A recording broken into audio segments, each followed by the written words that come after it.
Hello? That was okay? Right. Can you hear me all right? Yeah, that sounds all right. Just get down here a bit.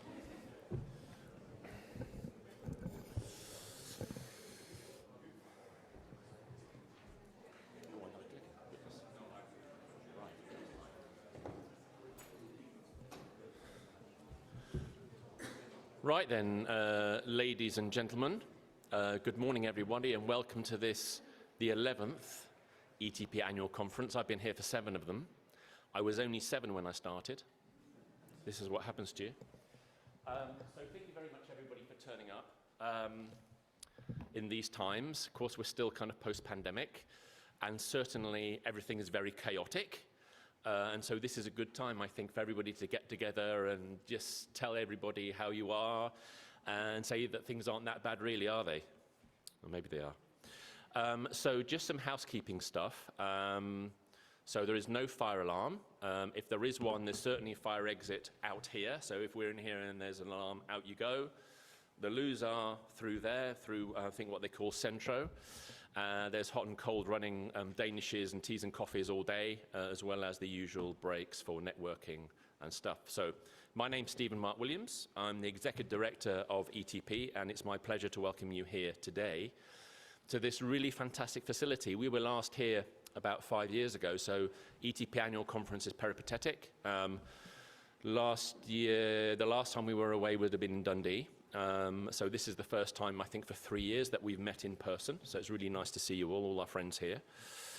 So yeah, fantastic facility. And it is actually quite a fully packed conference that we have today. This room is being live streamed. So there are quite a few people who've registered online. Please feel free to come in. Just take a free chair. Don't worry about it. And the other 5 rooms, breakout rooms, will be recorded, so they're not live streamed, but they will be recorded for future reference and put online, so you can watch everything when you get back home tonight and you can't sleep at night, you can watch the ETP annual conference. So because this room is being live streamed, we've actually got 6 or 7 presenters who are actually from outside of Scotland who will be beaming in and presenting, so that's great. So that's one of the good things that have come out of kind of our Zoom society that we live in now. So I'm the executive director, but I have a team, of course, who does everything for me. I'm just having a look around here to see if I can actually see any of them. They're probably outside still putting badges on you all. But certainly Jenny, you will know who brought you in, and everybody else makes this possible. It's not just about me. So this is really the conference about the ETP Energy Industry Doctorate Programme. We have been running this since 2010, actually, so this is 12 years of EIDP that have been supported by the Scottish Funding Council and by the Scottish Government, for which we are extremely grateful for that. And of course also our 14 partner universities, each of whom support us and put forward great proposals that we can approve, and fantastic students who are yourselves. Originally this conference was just for ETP students. And then a couple of years ago, because of the pleasures of Zoom, we were able to open it out basically to any early career researcher in energy, so PhDs and within 4 years, to come and present at this conference. And we hope that you will enjoy it today. It should be a great event. I think I'm really looking forward to it. So can I commend to you as well that there is a poster competition. So there should be about 25 posters out there. So please, in your time, in networking and so on, please have a look at them. Let us know what you think. They're all numbered. If you happen to like a particular one, let me know, because the winners do get substantial cash prizes. So yeah, not to be sniffed at. There's also, for those of you who are staying afterwards, a 3-minute thesis competition, which starts at 4:30, which is always great fun. At least it is for me, not for the presenters. And there's also some prizes available for that. So as I said, in the Centro, there are refreshments on basically all day. We do live in strange times, don't we? And so our key speaker today, so Kersti Berge from the Scottish Government, so really thankful for her to give her time, especially with everything that's going on. Kersti's been telling me there's even more stuff that Rishi's been talking about this morning, which I actually haven't been updated on, which is quite interesting about the price cap and so on. So I'm sure that Kersti will talk about that. But anyway, so Kersti will talk for 15-20 minutes, and then there will be ample opportunity for questions. So please get them ready in your head. So I'll expect lots. So this is your opportunity to engage. So we're very lucky to have Kersti here. So Kersti, over to you.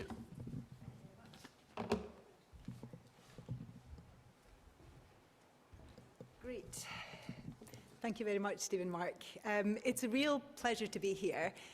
I was speaking to this conference, I think, for the first time about 4 years ago, which was just, we're talking about this, just after I joined the Scottish Government. So I was listening to your call to questions. There were quite a few questions I had to take then at the end of my talk, and actually it was quite difficult to answer some of them because I was only a few months into the job. So let's see if I can do any better this time.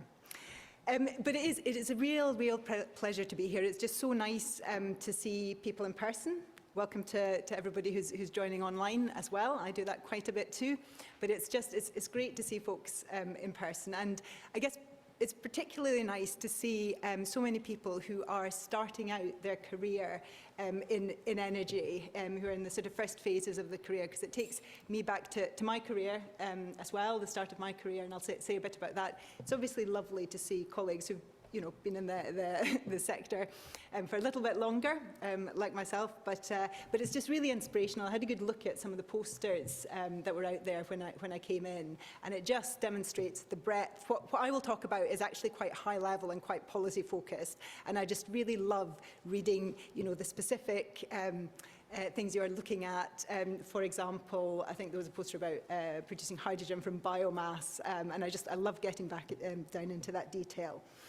So I'll just start with a few personal reflections. So like many of you, I started out my career in academia. I was an economist. I was not an energy specialist.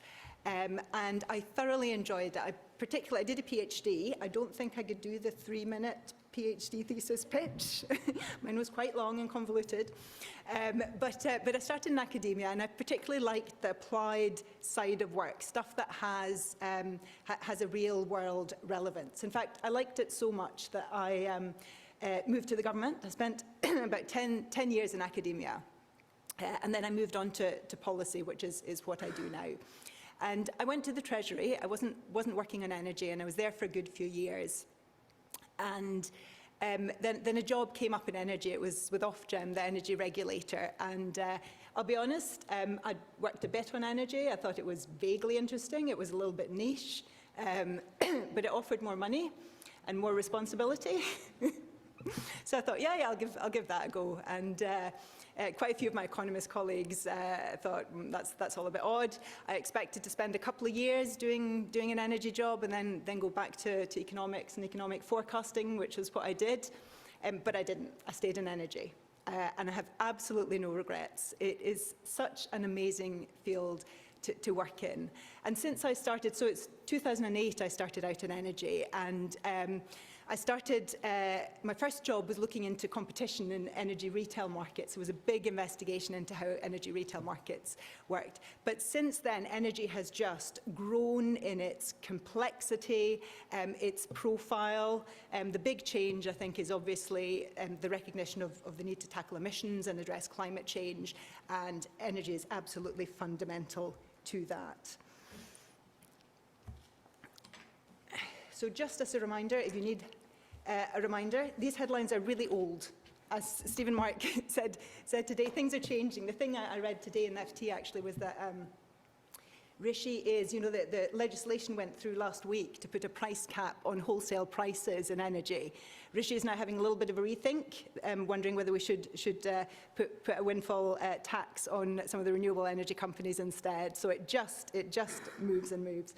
And it's never far from the headlines, and I think no more so than this last year, where the war in Ukraine has catapulted energy right to the top of the political agenda. And there's a nice selection of different newspapers here. I think the first one is I think it's the New York Times, and then we've got the Daily Record and the Guardian. And it's just, bills, the energy transition and security of supply, we've got the ongoing interest and focus on energy due to the net zero agenda, and then we have events, be they geopolitical or weather related, that just catapult energy right up to the top of the agenda again.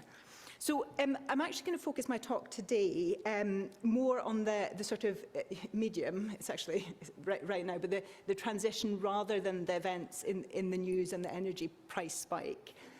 Because interesting as they are, it's the transition that needs to happen to net zero that I am particularly focused on. So, as probably all of you know, we have incredibly ambitious emission reduction targets in Scotland. We aim to be net zero by 2045.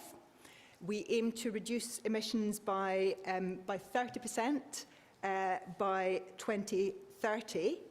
And much of that transition that will get us to these emissions reduction is, of course, an energy transition. So a transition in how we use energy, and a transition in how we produce energy. And this transition requires behavioural change, it requires policy, it requires regulation, it requires research and innovation, which many of people in this room are engaged in. It requires finance and investment, and it requires collaboration and coordination. The net zero transition is, of course, a transition to reduce emissions, but it is also a fundamental social and economic transition for the obvious reasons. If we don't get this right in terms of social and the economic opportunities, so capitalising the economic opportunities for Scotland, it won't happen. There won't be political buy-in to it. So it is absolutely fundamental. In the Scottish Government, we are publishing our Energy Strategy and Just Transition Plan at the end of this year, and that will set out how we propose in Scotland to use our powers to manage this transition, and I'll touch on some of the highlights, I suppose, in terms of the opportunities and also the challenges with that today.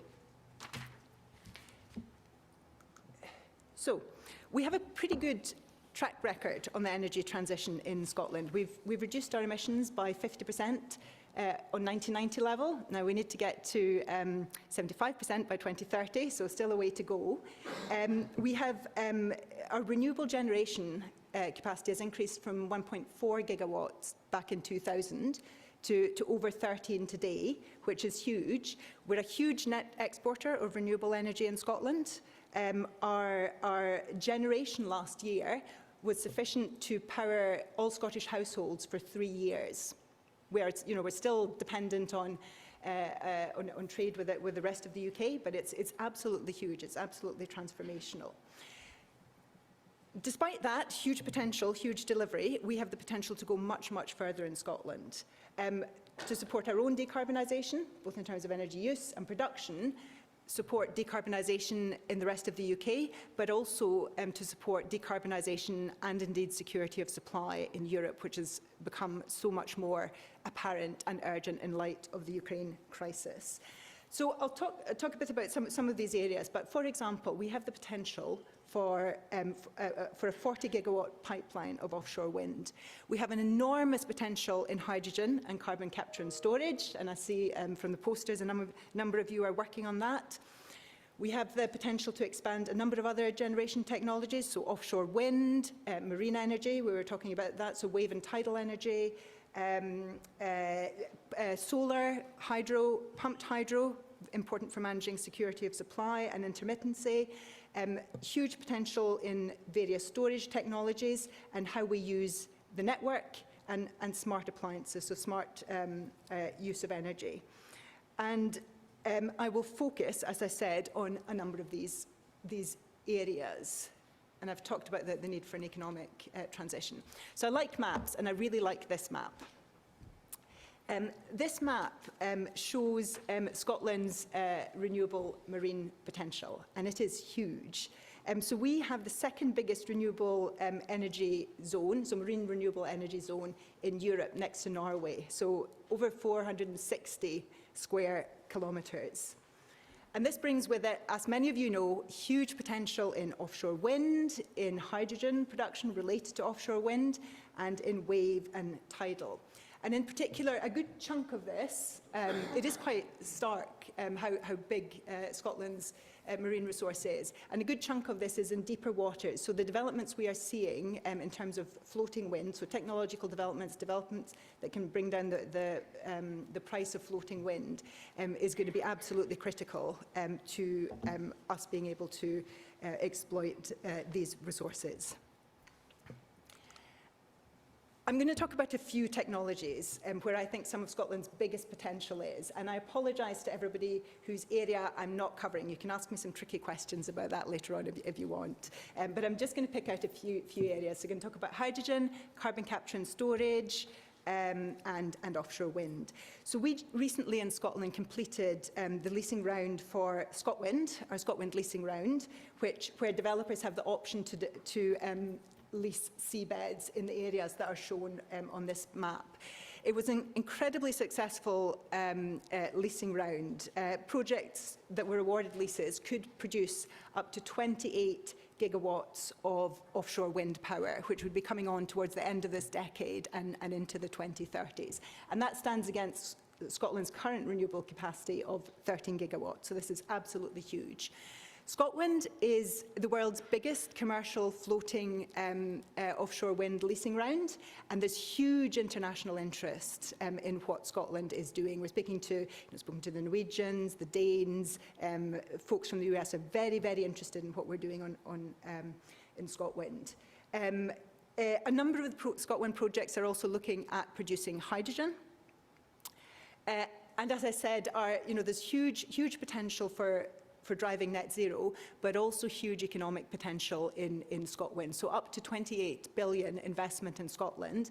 And we have been working very closely with industries and a range of parties to look at how we maximise the opportunities for the Scottish economy. So ensuring that the Scottish supply chain gets visibility of when the projects are going to come in, looking at where we can do strategic infrastructure investment to maximise the opportunities. And this is one of the really, really big focuses of the Scottish Government. You'll hear the FM talk quite a lot about ScotWind.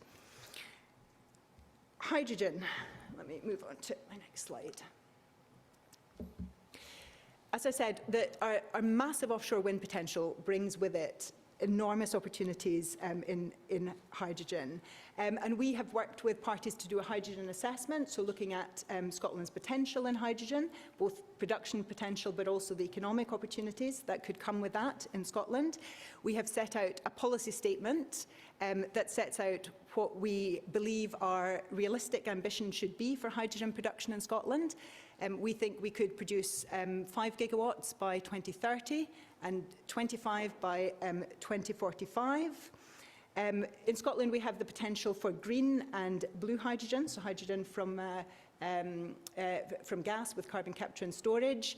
But the big opportunity longer term is for green hydrogen. And there's a potential for, in the near term, to use constrained wind to produce hydrogen and then massively expand that production when we get significantly more offshore wind on. In terms of hydrogen use, there's clearly a domestic market in industrial decarbonisation in particular, in transport and also potentially in heat. And I know there's some really interesting innovative projects in Scotland on using hydrogen in the heat network in Scotland. And hydrogen, hydrogen is the hot topic now. You can't turn around without being invited to a hydrogen breakfast here or there. But there is a clear recognition just of Scotland's potential, given our offshore wind resource, given our capability for innovation and our incredibly strong deployment record, for Scotland to be one of the leading hydrogen nations in Europe and indeed more globally. And as you see from this slide, our hydrogen assessment estimates that the hydrogen economy could add about 300,000 jobs. This is more on the sort of 2045 time scale. And these numbers are, they're a bit rough, but it is very, very significant. Carbon capture and storage, am I doing all right? Yeah. Carbon capture and storage, another huge potential for Scotland and a big focus for us in government. CCS is absolutely critical to support industrial decarbonisation. The Committee for Climate Change and others have been really, really clear about that. We cannot do net zero, we can't do our Scottish targets without carbon capture and storage. We've got enormous potential in Scotland. Our North Sea storage potential is estimated at 46 gigatons of CO2, and we can obviously use the legacy gas and oil infrastructure to access these incredibly vast storage sites. And Scotland genuinely has an economic opportunity to be at the centre of the hub for the import and storage of CO2. Our other sort of friend and competitor in this area is of course, Norway. And again, you'll see from the slide, we've done, these economic estimates are really rough. I'll be the first to admit that. But it's clear that there's significant economic potential in carbon capture and storage. And like some of the other technologies, the opportunities to transition from work and investment in the oil and gas sector into areas like hydrogen and carbon capture are huge and really important to ensure that this is a proper, just transition. Key to Scotland's carbon capture and storage effort is, of course, the Scottish cluster. So there's a picture of that on the left-hand side. Apologies to all of you who work in carbon capture and storage, because this will be super familiar. It'll probably be fairly familiar to others as well. But what we have in the Scottish cluster, it's a group of different businesses and sites coming together. But we've got the capture facilities with the St Fergus gas terminal and eventually the Peterhead power station, captures the carbon, takes it out through the pipelines and stores into the North Sea. And then there's also the potential to use Feeder 10.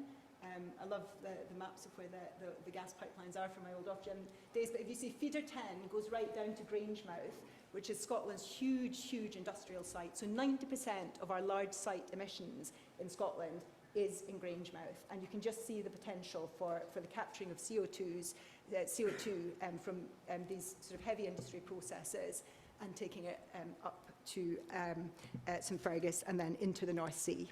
I'll touch a little bit on this later, but one of the interesting and challenging aspects of energy policy is the real mix of devolved and reserved power. So in the Scottish Government we have some powers, I'll talk a little bit about that, but quite a lot of the powers on energy policy sit with the UK Government. And one of our biggest frustrations this year was there was a competition for carbon capture and storage facilities, and the Scottish cluster didn't win out. I am struggling to I'm a neutral civil servant, but I am struggling to understand why. And we are working closely with BEIS and parties in the Scottish cluster to make sure that that cluster progresses, because the opportunity is enormous and it is absolutely critical to us meeting our net zero objectives. I will now move on. Stephen Mark, could you just hand me my water glass here to talk a little bit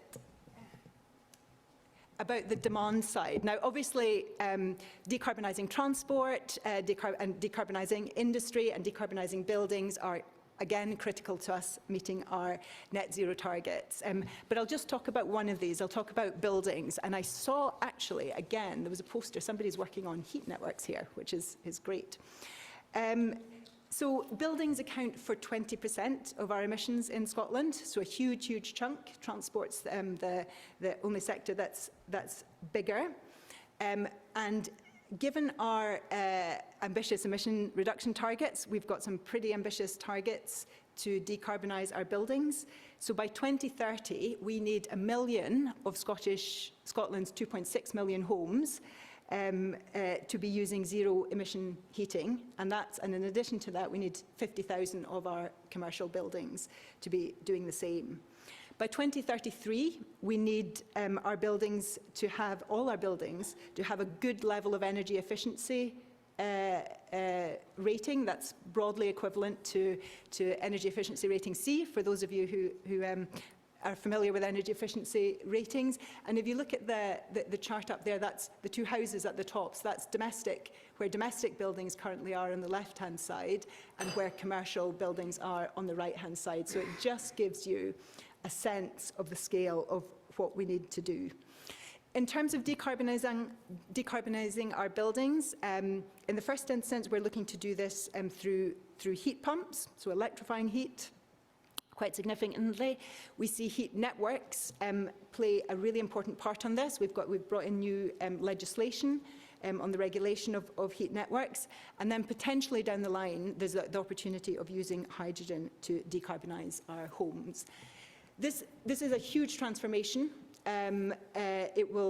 Businesses and households will need to do this, but they will need support to do this. So we've got 1.8 billion of funding in the Scottish Government in the course of this Parliament, which we can use to support this. Now, it will by no means pay for all of it, but it's a very, very significant capital programme as part of the Scottish Government's programme portfolio. Briefly want to talk about research and innovation. I mentioned there's a range of things that need to happen for us to achieve the energy transition and achieve net zero, from behavioural change to policy and regulation. But research and innovation is absolutely key. And the work that you are doing, whether you be early stage or whether you be well into your energy career, is absolutely critical to that. We are recognised as a global centre of excellence for research and innovation in Scotland. I know that. I do quite a lot of international work in my job. So we are well recognised, and I've listed some of the centres of excellence up on the left-hand side, and it includes ETP, which I believe is either one of Europe's or Europe's largest energy research network. You might know that. Yeah, but it is. Yeah, there aren't very many actually. Right. Well done. Well done. But it's you know, it's huge. And at the bottom, the sort of picture at the bottom just illustrates some of the firsts that we have achieved in Scotland. So we've got the first open sea wave and tidal site at EMEC. We had the world's first floating wind farm. We've got a first tidal-powered hydrogen electrolyser, and I expect we will have a few more firsts in the areas that some of you are all working on. And in the Scottish Government, we support research and innovation, partly through supporting centres like yourselves, and partly through innovation funds. It is within our powers to support innovation. So, for example, one of the biggest ones we've got right now is a 180 million fund to support new technologies, primarily carbon capture and storage.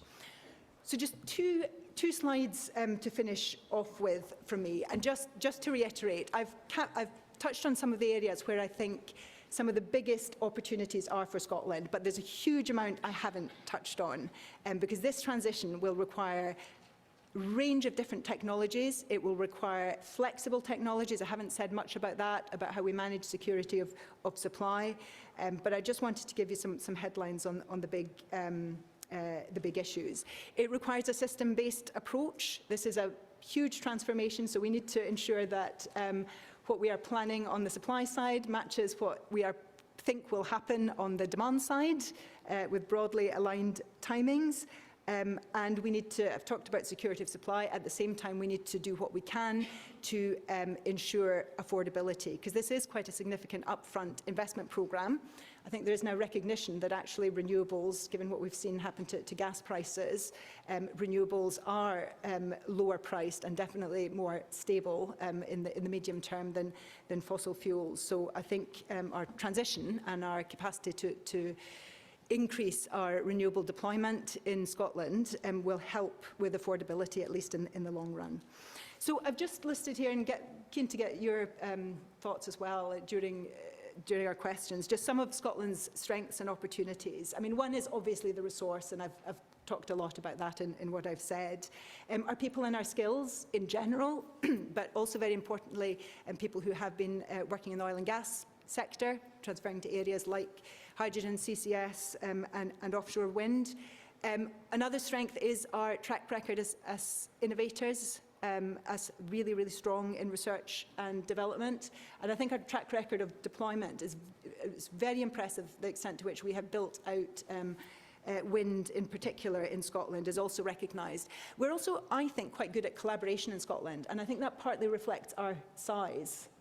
We're sort of big enough. It's interesting, we're actually a very similar size to a number of the Nordic countries population-wise, and I think that actually helps in taking a collaborative approach with industry and institutions like yourselves. But the challenges are significant. Just you know this. The scale and complexity of what needs to happen is huge. It will require significant investment. Government cannot provide all of that. What we can do is help leverage in, we can invest in some areas where there's market failure and help leverage in private sector investment. I've talked about the mixture of reserved and devolved powers. So we in the Scottish Government work as closely as we can and well in most areas with the Westminster Government, but there are areas where we have differences in views, and actually two of the key ones right now, I mean there's been a number of long-standing issues, but the really big ones right now is carbon capture and storage, and I think we've seen good movement from the UK Government now, but market mechanisms to support hydrogen production, we need to make sure that in the UK we don't get left behind other countries like the US, for example. Just finally, what we are doing in the Scottish Government, and I think I've covered quite a lot of this, so obviously it's our role to put in place policy and regulation where we can. So, for example, our climate change targets and the regulations we have put in place in relation to heat networks. We in the Scottish Government are responsible for planning and consenting. So we need to make sure that we can deploy our renewable resource, whether that be offshore or whether it be onshore.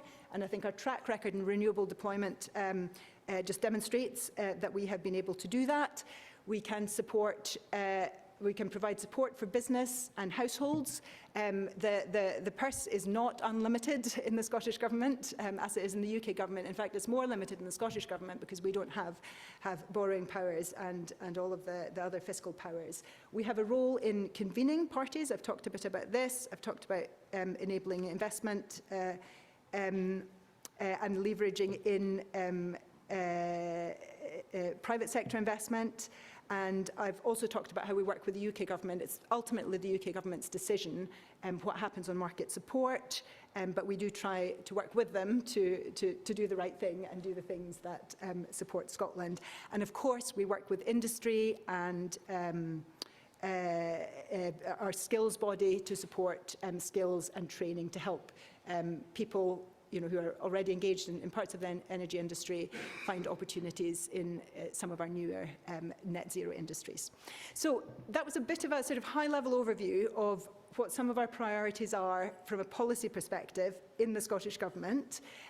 We will set out more on this when we publish our energy strategy and just transition plan before the end of the year. And I hope that gives you a fairly useful sort of policy context and gives a sense of where our politicians are focused from the Scottish Government's perspective.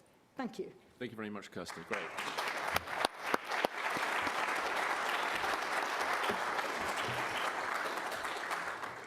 So then, you must be champing at the bit. Has anybody got any questions? Please put your hand up. I'll stay up here. Stay up here. Yes, gentlemen. Can you please say who you are? Yeah, so my name is Arturo Regalado from the University of Aberdeen. I have one of the questions. So I've read lots of reports, and one key point that's outstanding from the energy transition is this idea of a just transition with jobs creation and supporting jobs.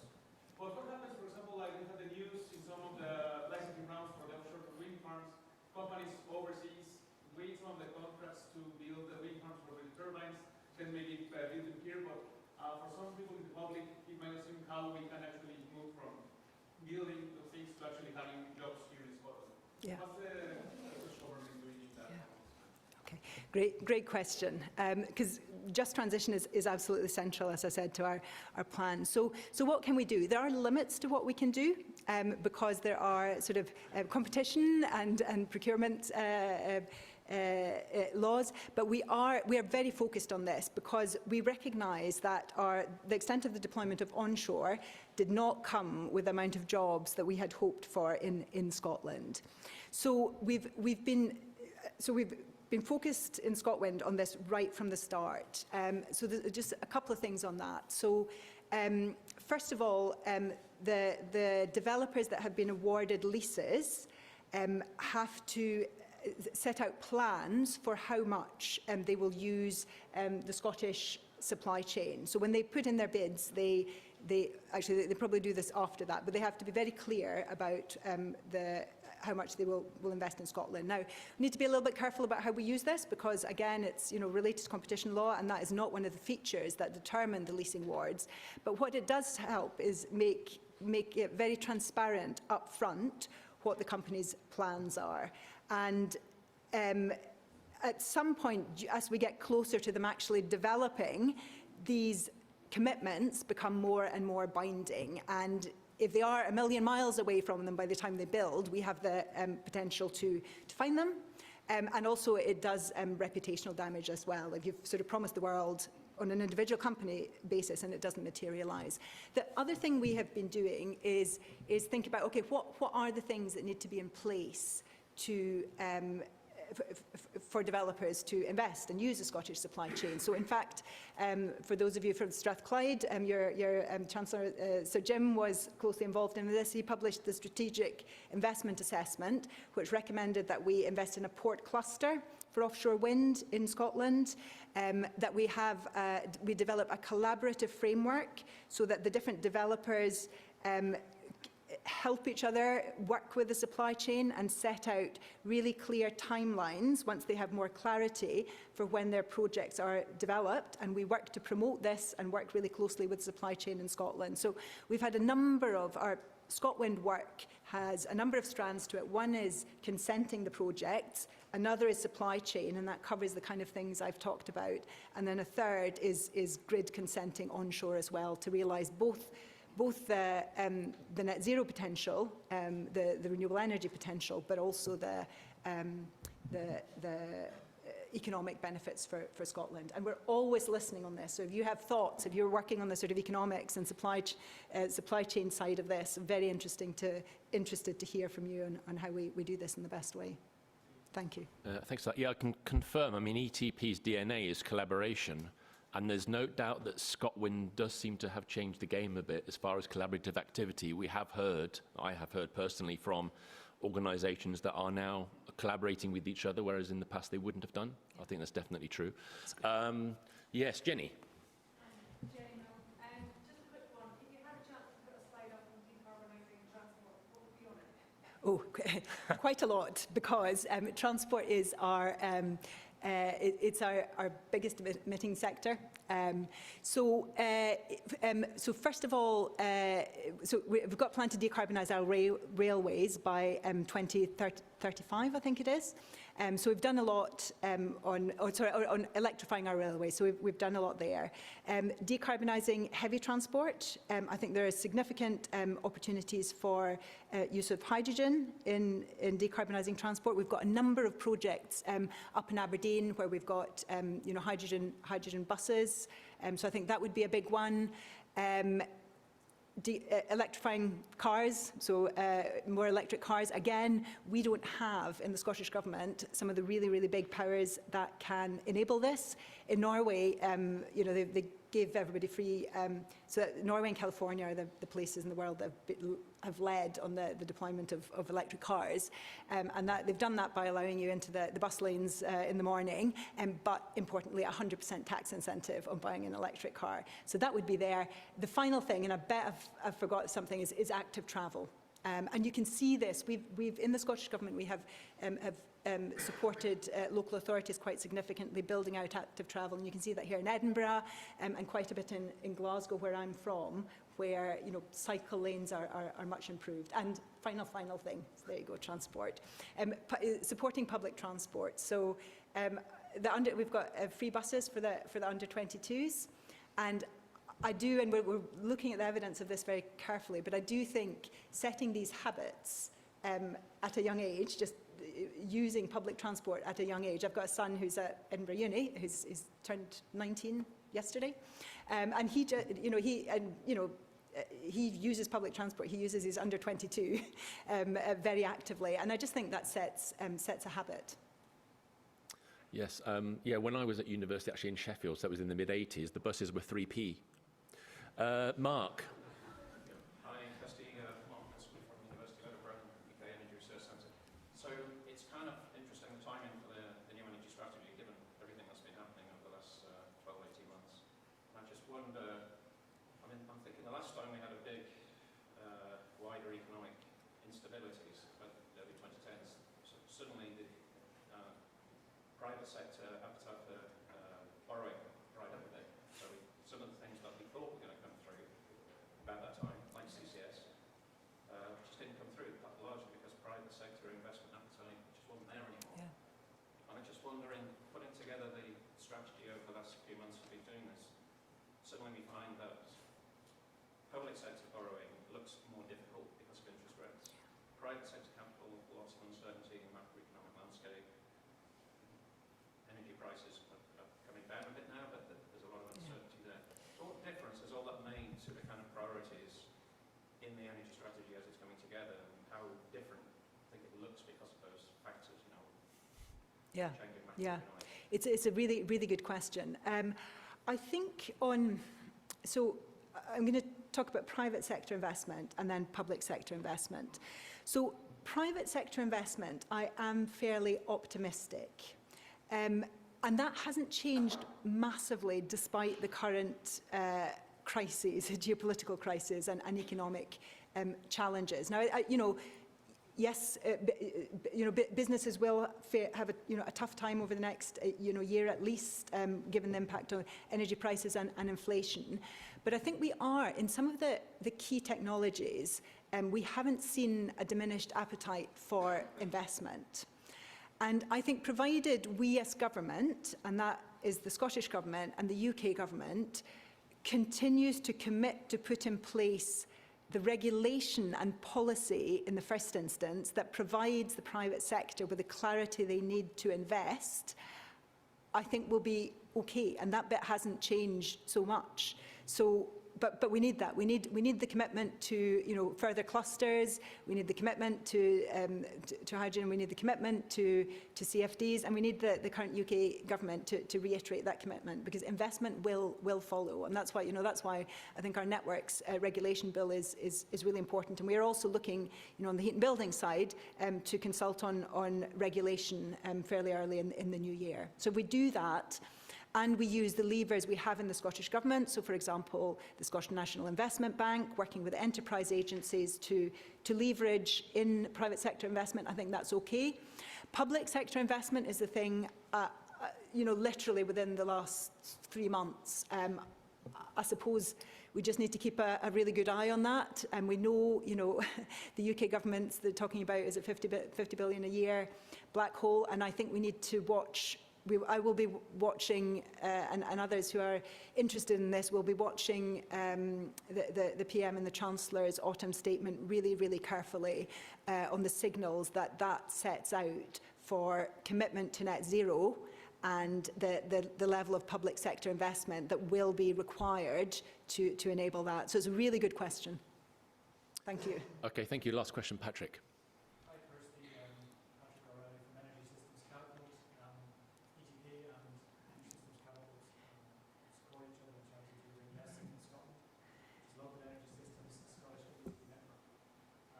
The question I had was this week the Heat and Energy Efficiency Scotland virtual agency was launched by Scottish Government with the plan of decarbonising building stock and district heating and all that will be involved.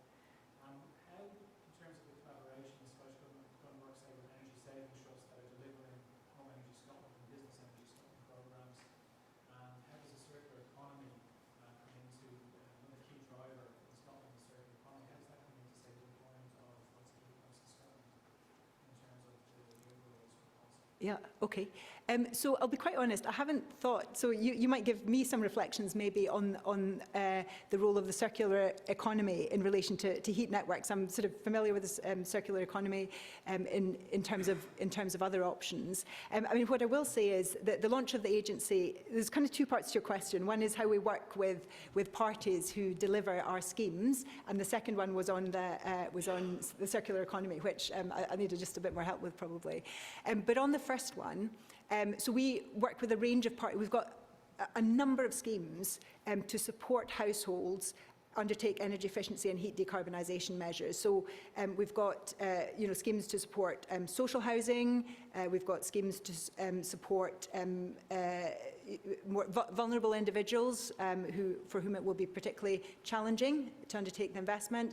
And then we've got schemes for probably folks like ourselves to help support, so that we've got sort of a loan scheme where you get cash back to enable to install decarbonised heat, so for example heat pumps or solar panels. So we work with a range of parties. We don't do a lot of the actual delivery on the ground in Scotland ourselves, so we work very closely with a range of excellent parties in order to deliver that. What we will do with the new agency is just, what we do have is quite a myriad of schemes, and I think we just need to look at, are we designing and delivering these in the best possible way, and can we get the scale that we need to achieve the kind of targets that I talked about in my heat slide. But do you want to say a bit more about, since you asked the question, circular economy and heat networks?